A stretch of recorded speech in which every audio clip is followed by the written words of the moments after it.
Yo, what's going on, Senpai Squad? Welcome back to a brand new video, and today we've got the review finally for chapter 37 of Boruto, and damn, that was a good chapter. If you haven't seen my chapter reaction already, then go check that out, because if you have seen it, you know how much I love that chapter and how gutted I was that it came to an end. I don't know if that was just me, but that chapter felt so damn quick. But anyway, before we jump into it all, as always, we're going to take a look what you guys had to say about the chapter. So a whopping, and we've never had a margin this big ever, it's a whopping 76% of you guys said it was a 5-star chapter. That is nuts. Over 100 of you voted and 76% of you said it was 5 stars.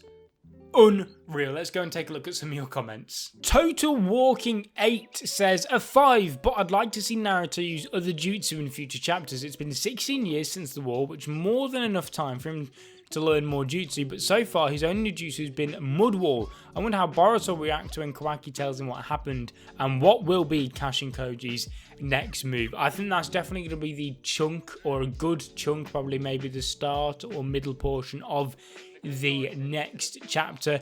As for Naruto, part of me does agree there was all this potential jutsu we could really learn, and it's still just Rasengan and Shadow Clone Jutsu, which is why I really hope Boruto gets something new ASAP, because Rasengan Shadow Clone spam, I can't be doing another 6-7 years of that. I can't. It can't be good for my health. And KSF Superstar says if Jigen doesn't win this fight, he can't go back home to Kara. Sorry, but I'll be evaluating this fight to see if they're worthy of being the new Akatsuki type team. Interesting. What would you guys think if Jigen did lose this fight? Personally, I don't think he'll lose. I don't 100% know exactly how it's going to plan out, but I don't think he'll lose, so to say. Not on the same type of wavelength of someone like how Momoshiki lost. Nothing quite that drastic. Alvin Anis says, can't wait to see Naruto and Sasuke potentially seeing the 10 tails that Jigen has been keeping. Now, that is interesting. I'm suspecting sometime sooner rather than later we get more context behind all that, because it's something that has sort of gone under the radar slightly in the fandom. I mean, when the last chapter first came out, it was talk of the town, or one of the talk of the town, but since then the hype behind that and the questions behind that have really died down a lot, so that'll be interesting. Obviously he's got some of the chakra from the 10 tails. Is he going to become some sort of 10 tail Jinchuriki on top of his Karma Otsutsuki form? Is he just going to become the most hacked out character we've seen by just having all the most hack abilities ever displayed in Naruto? I don't know, but it's going to be interesting. Is he going to summon it? Well, let's see what happens with that. Radwan Zaytoon says 5 stars. Sasuke was a beast in this chapter. I'm interested on what you think of this chapter. Well, you're in luck. I'll be getting to that just a second after we actually have a take a look at this interesting comment here from Aaron Gwillan.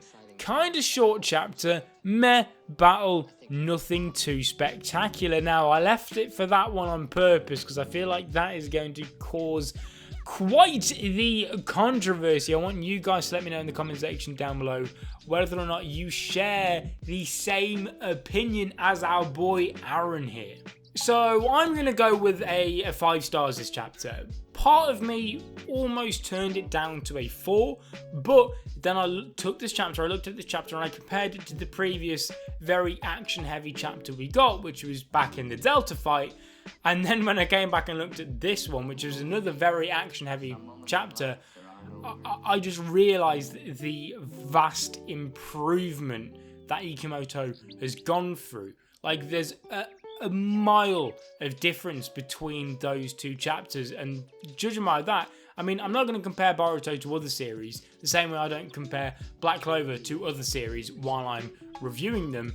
What I do compare them to is previous chapters in the series. So, looking back, this action-heavy chapter was by far the best one we've had, and for that reason, in terms of improvement in how we delivered the action, split the action between story progression and action, as well as his paneling improvement, I had to give it 5 stars. But let's start off chronologically and look at that gorgeous colour cover we've got. However, looking more at this cover, we can see that Jigen shares basically 0 characteristics that you would usually associate with the Otsutsuki clan. There's no pale white skin. There is no Byakugan. There's no pale white hair. There's no horns. There's nothing of the sorts like it. The only similarity really is that he's got clothing somewhat similar to an Otsutsuki, and he's got the Karma. That's basically it. Now, his skin is still very, very pale. It's just not on the level of Otsutsuki. You can see a difference between human pale and Otsutsuki pale. And he's more on the human pale side. So, does that mean, though, that he has some Otsutsuki heritage still? A bit like, I think, is it Ashura and Indra and all of that? Is he more on those lines? Is he part human, part Otsutsuki? Let's wait and see, because I'm sure he's definitely going to be connected somewhat to the Otsutsuki, in my opinion. It just makes too much sense for it not to be. I'm extremely interested to see his origin story, because that will obviously supply us with so many answers. But for now, I just wanted to point out that a lot of us really suspected Otsutsuki lineage and heritage with Jigen, but judging off this colour cover, which we've been asking for ages, because we'd always said it'll give us so many answers, looking at it, we didn't really get any answers. But this chapter started off so well, just displaying the development on how far not only Kawaki but Naruto as well has come. I mean, Naruto, and I'm genuinely hold my hands up and I'm surprised at this, I didn't think the old gen characters, Naruto especially, the previous main character, and Sasuke as well to some degree, I didn't think that would see this much characterization with them and development. Naruto, clearly you can see how far he's come. He's living out his dream of being Hokage to the fullest. He's being what he would associate as being the perfect Hokage. And talking of development, Kawaki, I mean, at this point he's one of my favourite characters in all of Naruto, period. I adore Kawaki's character.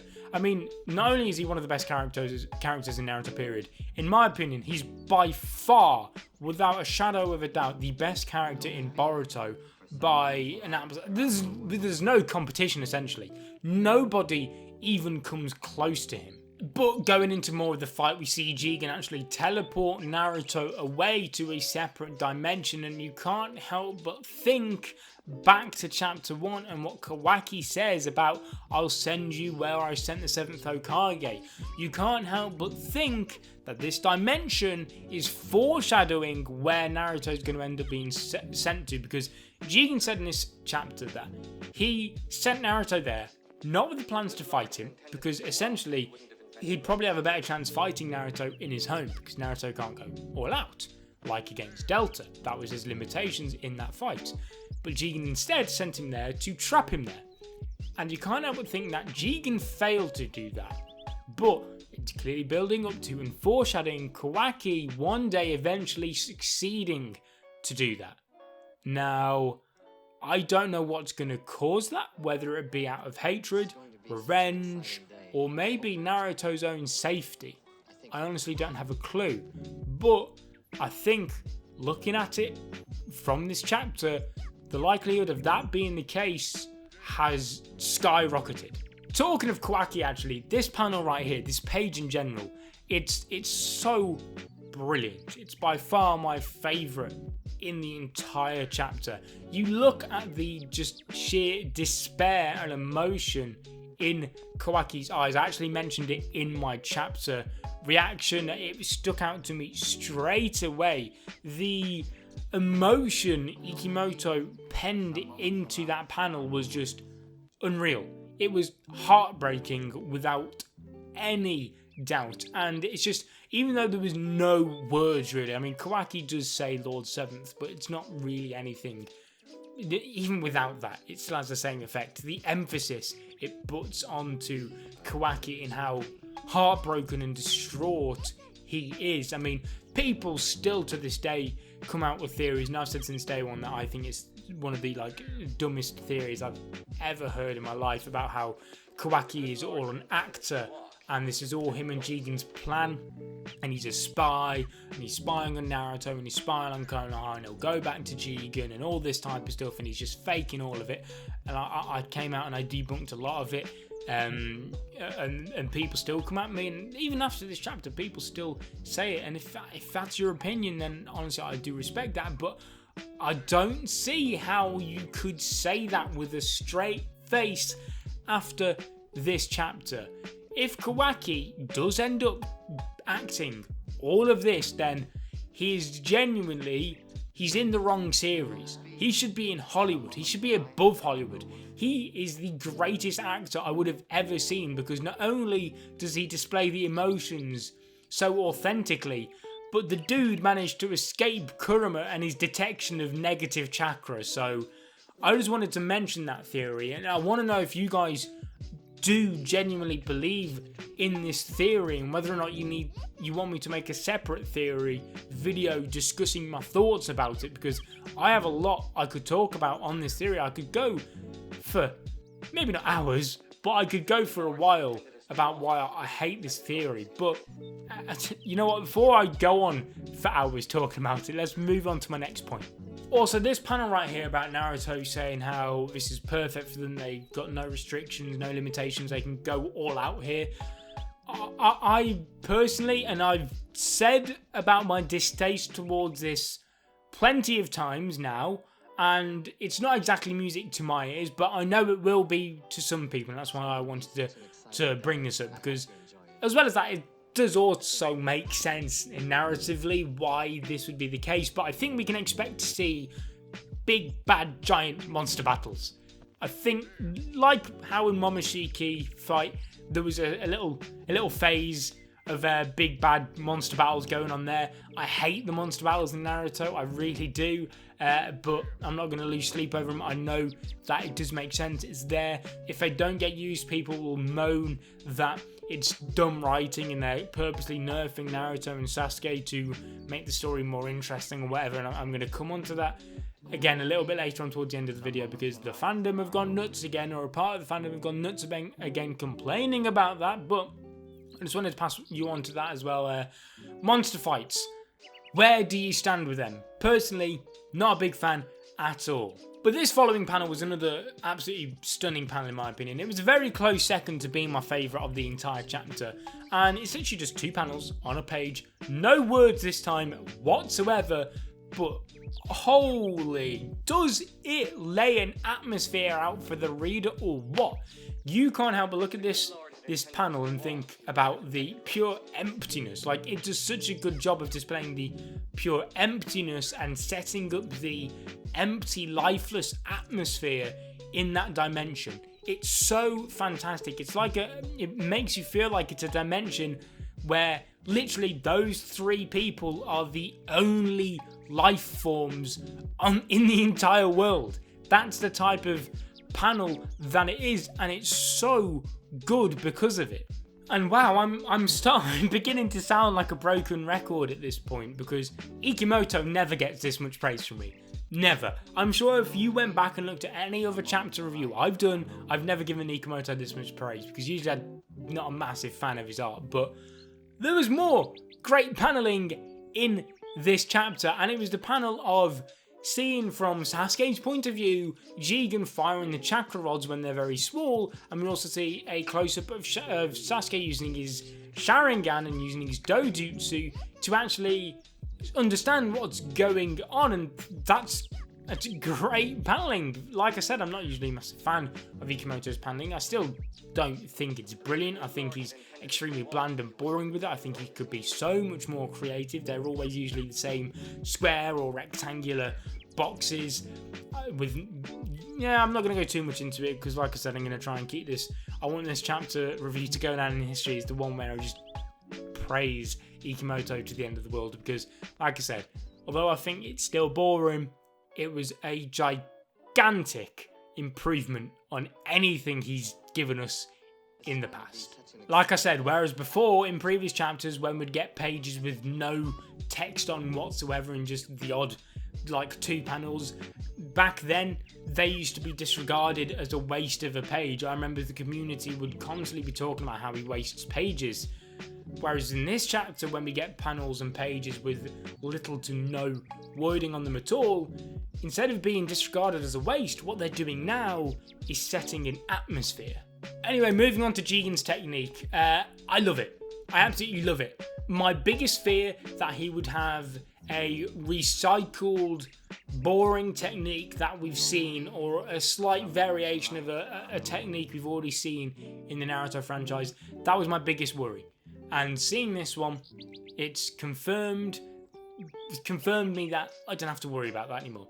It's, on face value, it doesn't sound that impressive, that overpowered, but when you think about the possibilities, the pure potential that he could possibly do with this, joined up with other abilities, which he's definitely going to have, then you start to understand just how truly terrifying this ability of Jigen's really is. However, I think it's safe to say that he can't use this ability on other people because, I mean, if he could shrink others, why wouldn't he have just done that? Why couldn't he have just picked up Kawaki and popped him in his pocket? Happy days. But this does all link back to in the past when the whole fandom was theorizing on how Jigen recreated his dinner back when he was having the meal with Delta. Did he rewind time? What did he do? And now it seems like we've finally got some answers. Or do we? Now the likelihood is that there's more than meets the eye with this technique. For example, if he did just enlarge the wine, the food, the table, you have to think, why does he just have miniature glasses of wine and tables and food in his pocket? So, to counter that, I suspect that what he can do is actually also create things from scratch. Now, I am awful when it comes to science, so I'm probably not going to use the right words, probably not going to make sense. Nothing at all positive can probably come from what I'm about to say, but I suspect that what he can do is actually sort of control part. I'm sure if I just list off enough words, I'll sound somewhat competent on this topic, but I reckon he can somehow manipulate energy, particles, atoms, other little things, molecules. Yeah, they're those type of things, and I suspect he can change the anatomy of things, make them smaller, make them bigger, make them whatever, create things out of seemingly nothingness, all of that type of stuff. That's what I suspect he can actually do with this technique. It's sort of like an atomic molecular jutsu, because we know that Jigen has technology that excels within cellular modification. We saw it with Kawaki, and is it his technique that actually does that by manipulating cells and atoms and molecules and all of that stuff. Now, there was this line which just sparked out the debate of the year again on the timeline. People talking, who is stronger, Naruto versus Sasuke? Sasuke fans was using this as a platform to lean on and saying, Jigen admitted Sasuke is stronger, and then Naruto fans are coming back saying, no, because blah, blah, and all that, and it's just like, go to bed, it's done, it's dusted, the series ended in 2014, can we please move on? Clearly what Jigen means in this is that Sasuke is the bigger threat to him personally, because obviously Sasuke is the only one that can see him with his dojutsu. Naruto can properly sense him, but Sasuke is the only one that can physically see him. And also, Sasuke is the only one that can actually follow him through different dimensions. So Naruto may be stronger, maybe, I'm not gonna jump into that. He may be stronger, but he can't do those things. So instantly, really, the bigger threat to Jigen is Sasuke. Hence why he said Sasuke is the one he should eliminate first. The cliffhanger as well in this chapter was just brilliant. I mean, seeing him go into his Otsutsuki form, whatever it's called, his Ten Tails Jinchuriki form, whatever it is, I don't know. It was beautiful. And the fact that he was able to pretty much stand his ground against Naruto and Sasuke in his base form, or his like base Karma form, begs the question, what on earth is he going to be like going into this form now? And maybe this form isn't even the end of his forms. Maybe he's just got a constant locker of forms. Maybe he just picks out a new outfit each day and says, yeah, I'll have this form today. That sounds fantastic. Tuesday calls from a Tuesday form. That type of deal. And going back onto what I was saying about people moaning about Naruto and Sasuke losing, I can't wrap my head around this one at all. I could somewhat understand with the Delta fight how you were annoyed that Naruto was seemingly struggling. Personally, and I said this in my chapter reviews, I enjoyed it, I encouraged it. It makes the series more interesting when Naruto's not just one shot and everything. And then people are complaining that Jigen, the main antagonist in the entire story, is the same person who say, oh, Jigen's the only one I will allow stand up to Naruto. And then when Jigen does stand up to Naruto, they're like, no, I don't like it, he's too strong, make it stop. And it's like, just because Naruto and Sasuke got gifted such incredible power and became so strong, who says they're the only ones? Why can they be the only super duper strong people in the world? Why can't Jigen be really strong? At least hear out where his power comes from for the start of it. I mean, I can't get my head around it. If they want a series where Naruto and Sasuke just going around one-shotting villains, then honestly, albeit. But if that's what happens, just be aware that that's a series I will not be reviewing in the slightest. It's just like, do you want fun? Do you want an entertaining, threatening villain? Do you not? I just don't understand it. Anyway, Naruto and Sasuke are severely weak. Sasuke especially is severely weakened in this fight. I mean, not only has he travelled through dimensions twice already today, but I mean, Naruto and Sasuke as well have been bombarded with chakra-absorbing rods. Now, admittedly, it looks like they've disposed of them fairly quickly after being impaled by them, but it all stacks up. They've had 1% of their chakra absorbed each time a rod's gone into it. Over time, that's like 10% of their chakras that's probably gone. Sasuke's probably depleted like 50% of his chakra on top of that, just purely through travelling through dimensions. These are still weakened Naruto and Sasuke.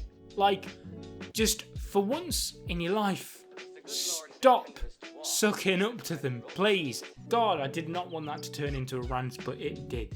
Anyway, I'm going to finish off the video with this one. It's been a really, really long one. I didn't realise I've been recording this for half an hour. God, this is going to be a long one to edit. But I'll leave off with this question, guys. How do you see this fight ending?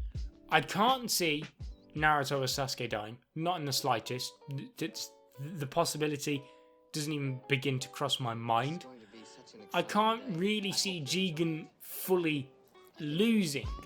Not within reason, anyway. I mean, he may lose, and in that case be the one to be forced into retreating, but he's not going to lose, he's not going to die, anything like that.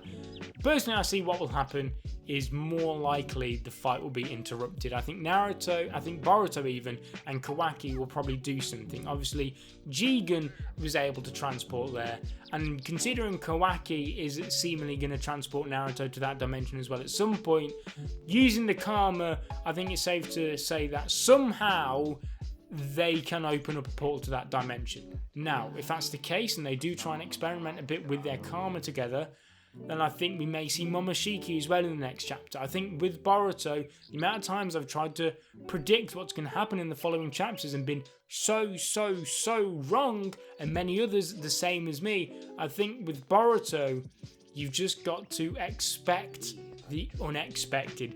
Think outside the box when you predict what's going to happen, because it's safe to say that the simple route is not the route Kadachi takes with this series. But with all of that out of the way, guys, thank you so much for watching. Leave a like on the video if you did enjoy. Subscribe if you're not already to become a member of the Senpai Squad. As always, I'll be seeing you guys in another video. But until then, peace. おびき寄せられた神々の化身恐れを知らぬ剣が貫く目指す場所とはまだ見ぬ定め近づいてくる決戦の時